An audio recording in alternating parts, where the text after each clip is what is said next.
Welcome into press coverage. I'm Dan Hope, joined by Andy Anders. We've done a couple of videos already about Ryan Day's future as Ohio State's coach, but wanted to do another one today because some interesting comments made on Thursday morning by Ohio State Athletic Director Ross Bjork. He was appearing on 97.1 The Fans Morning Juice and gave what I would say is his strongest endorsement yet of Ryan Day.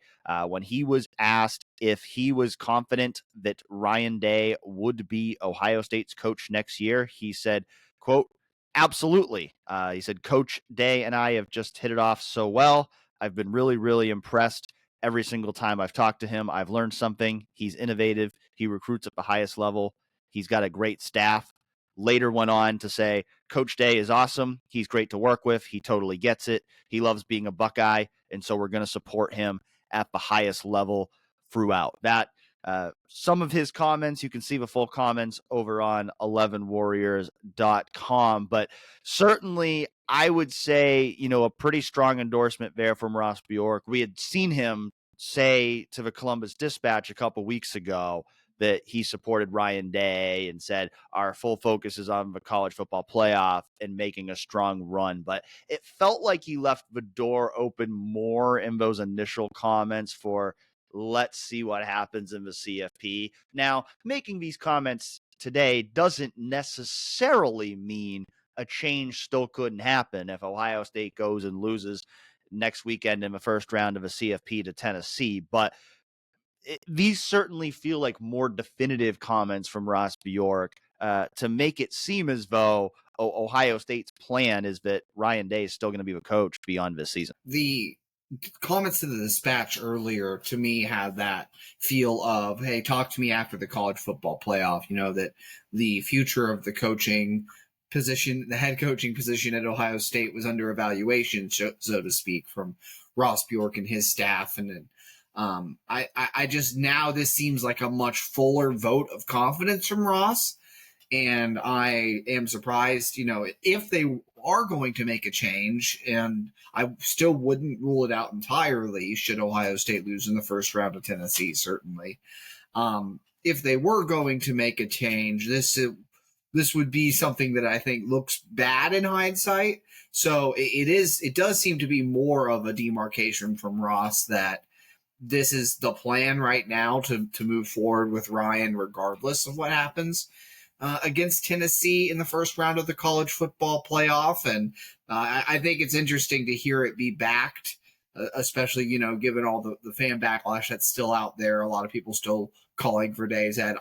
You and I have both said, you've said you think Day needs to win in the first round of the CFP. I've said I think he needs to win 2 games in the CFP, just for my personal take on the situation. Obviously that, I've said all along, and we've said all along, that it's hard to forecast exactly what the discussions are at the top. But if Ross is to be believed in these comments, I think we do get some insight now into what that discussion at the top is. And it is that, maybe they're much higher on Ryan Day than the fan base is right now. And I think the most interesting part of it really for Ross is the focus on process over results, which to me, coaching results-oriented basis, like, are what your record says you are. And, Ryan Day's record obviously is extremely good, just the overall record, but his record in terms of achieving the goals that he sets out for year in, year out, the last 4 years, he's 0-11 with a chance to go 0-12 if Ohio State doesn't make a 4-game playoff run. And I'm saying that's, you have 3 goals every year, beat Michigan, win the Big Ten, win a national title. He's 0-3 each of the last 3 years and 0-2 on the first 2 this year. So, you talk about 0-12 and the things that you've said matter as a coach. But I don't know. I feel like process over results. Dan, how do you read into that and kind of that element of what Bjork had to say on the Morning Juice? Well, at some point you have to achieve results, right? Like you said, it's a results-oriented business. At some point you have to be judged based on your results. And Ryan Day's been Ohio State's coach for 6 years. So it's not as if, he's been the coach for 1 or 2 years and we're rushing to judgment. I mean, it's been 6 years. He's had time to build out the roster the way he wants to build it out. He's built out multiple iterations of his coaching staff, so, he's had time to learn the transfer portal, learn NIL, learn how to use those things to his disposal. And so I don't think it's unfair to judge him on the results. And I think, from some of the comments I've seen from Ohio State fans on Thursday morning, I think one of the things he said that rubbed some people the wrong way was, if you get fixated on the end result and not the process fully baked every time, you're going to lose. The mindset's going to lose because you're only fixated on one thing. And so what we have to do is this whole championship or bust mentality. You want that as the goal, but it has to be about the process. He went on to say, to me, we've got to maybe change some of the conversations a little bit. I think we need to maybe just approach things a little bit differently. And, I think some of what I've seen from fans is, for one, like, not everybody is in the, national championship or bust. It's more like beat Michigan or bust, like win the Big Ten or bust. Like, he hasn't done any of those major goals, as you've said, in 4 years. And so I think to act like it's just merely a matter of national championship or bust, it's not like that's not why we're having this conversation right now. And then I think the second thing is, like, there's a lot of fans who look at it and go like, well, if the results aren't there, then there is something wrong with the process. Like, it's not just like, oh, we're just getting unlucky and not achieving these results. Like, if the results consistently aren't happening, I think particularly in terms of those first two goals, because only one team can win the national championship every year. It's a hard goal to achieve. So if that's always the standard, I agree with Ross in that respect, that, like, if you always judge the team based on whether or not it wins the national championship, well, then you're going to fail most of the time. So I agree with him in that respect, but I do think in terms of, achieving any of those goals, if you're not achieving any of those goals, then, there does need to be harder evaluations made. Now, I think if we zoom out a little bit and, like, why is, like, Ross saying this right now? Like, there's a couple reasons. I mean, for one, like, you've got a big game coming up in 9 days. You're trying to make a college football playoff run. You want Ryan Day to feel like he has your full support going into this college football playoff run. You're also in the midst of a transfer portal right now, and you're trying to bring in talent from a transfer portal. You've got players coming to campus for official visits tomorrow. So you want those players to feel like, yeah, we're behind our current coaching staff. We're not planning to make a coaching change.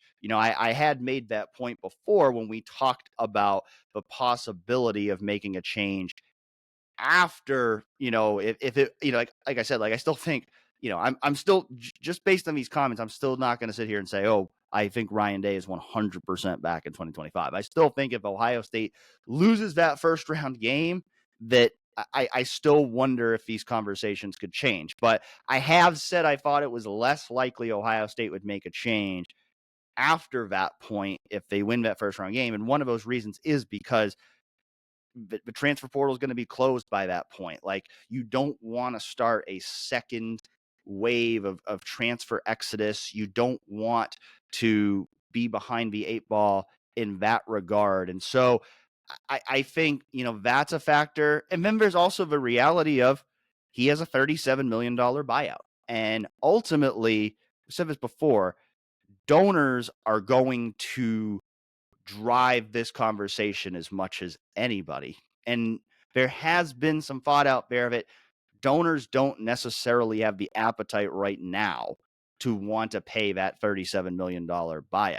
You also got to factor in the fact that revenue sharing is coming to Ohio State next year. And national college football reporters have said all along they thought this year's coaching carousel would be a little bit quieter because of revenue sharing coming in and that extra $20 million expense coming in.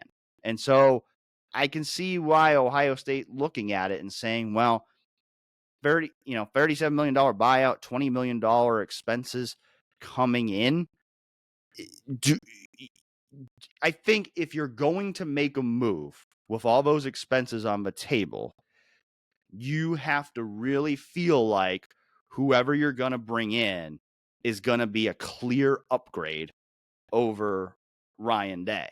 And I don't know how many of those guys there are that are out there that you feel like you can get. I mean, I think the obvious name is Mike Vrabel, and I think that would be the name that intrigues a lot of people. That if Mike Vrabel would be interested in returning to his alma mater or be the head coach, I think that would be a very intriguing hire. We don't know exactly where his head's at in terms of how interested he would be in that job.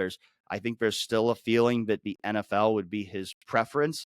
Then again, I think 2 weeks ago, neither of us would have guessed that Bill Belichick would be the head coach at North Carolina right now. So you can't rule anything out in that regard. And I think, he's probably the guy that if they were to make a change, he'd probably be the guy at the top of that list. I think Marcus Freeman's probably another name that I'd throw in there, him being an Ohio State alum, the success Notre Dame is having this year.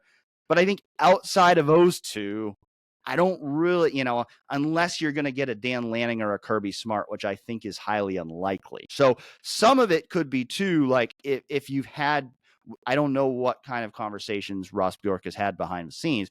If he's had back channel conversations and maybe he doesn't feel confident that Ohio State would get one of those two, then it makes more sense to throw your support behind Ryan Day. So, a lot of this is still speculation at this point, but, I think there are several reasons why it makes sense for Ross Bjork to come out and throw his support behind Ryan Day, even if that's not necessarily what fans, or at least some fans, want to hear right now. Yeah, logistically, it is a really tough pull at this time to make the coaching change. But if it ultimately doesn't pan out with Ryan Day, it's a Band-Aid that's going to have to be ripped off at some point. The fact is, we saw it with Nick Saban's retirement last year. We've seen it with, with the new transfer portal rules, with just how college football operates right now. Whenever a coaching change occurs at a major program, there's going to be talent exodus. There's going to be upheaval. So the question is, do you believe that Ryan Day is capable of better? Do you believe because obviously at Ohio State, you can't be satisfied with the current results, the current state of things in terms of just what the team has achieved in the recent past under Ryan Day. So do you believe he's capable of getting there? Because if you don't, you might as well rip the Band-Aid out now. And this is Ohio State. I always say when it comes to coaching searches, and yes, I agree with you that it's a little fuzzy as to like who would be clear upgrades, who would be a clear name to come in and be that guy outside of maybe Vrabel. But I still even have my questions and concerns about how Mike Vrabel would do in that Ohio State job. And, again, Marcus Freeman being another. But I always think Ohio State has an ability to attract a name, a big name that maybe you don't even think of it in the first breath. The problem is because of those logistical concerns that you mentioned, the extra $20 million expense of revenue sharing, the $37 million buyout, you think about all that money, Ohio State is going to be really tough to back a truck up, so to speak, and then go pay for a huge, probably a second buyout maybe for the right coach and a big contract for the right coach. So all that goes into play with this. You're right. I certainly at this point wouldn't expect, despite my personal opinions to the contrary, I think if Ryan Day beats Tennessee, there's pretty much no question he keeps his job because, Oregon's the number one seed, really good team, and losing that game, it's not going to sway. Clearly, Ross is backing him right now. So from the 50,000-foot view of this thing, I think with each passing day, it gets less and less likely for the concerns that you mentioned and taking Ross's comments as we've spoken about here, it's looking less and less likely that a coaching change is going to happen at Ohio State. And I think moving forward, we'll see how that pans out for them.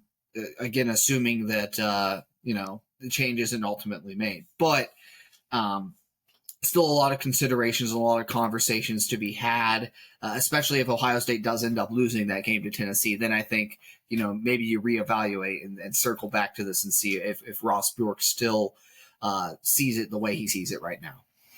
Yeah, I think without a doubt, if Ohio State loses that game to Tennessee, the question is going to be asked again. Now, Ohio State could go win the national championship and achieve its goal and render this all moot. And so, that's what everybody's hoping for right now. And I think, Ross Bjork's trying to, project that optimism, project that confidence in his coach as he should right now. And so, yes, this conversation certainly still can change. And, even the financial conversations can change, because you can have donors that are sitting there right now saying, we want to see how this thing goes in the college ball playoff. And then, if they have an early exit, suddenly you might have more of a, hey, let's pay the buyout. Let's bring in a new coach. And to your point, you have to be confident that he can get the job done.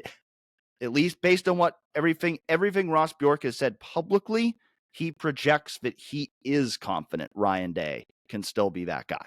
I don't know how much of a fan base still shares that confidence at this point, but ultimately it's going to come down to the decision, Ross Bjork and Ted Carter, the board of trustees, the people who invest a lot of money in Ohio State athletics.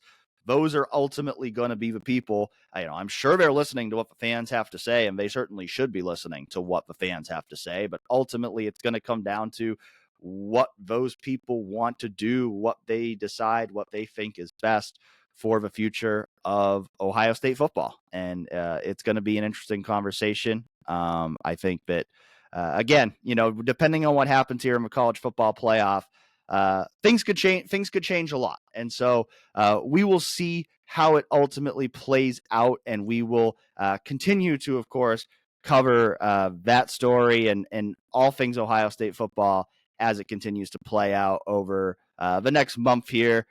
Starting, of course, with that Ohio State versus Tennessee game in 9 days at Ohio Stadium. So thanks for joining us on another episode of Press Coverage, and we'll catch you next time.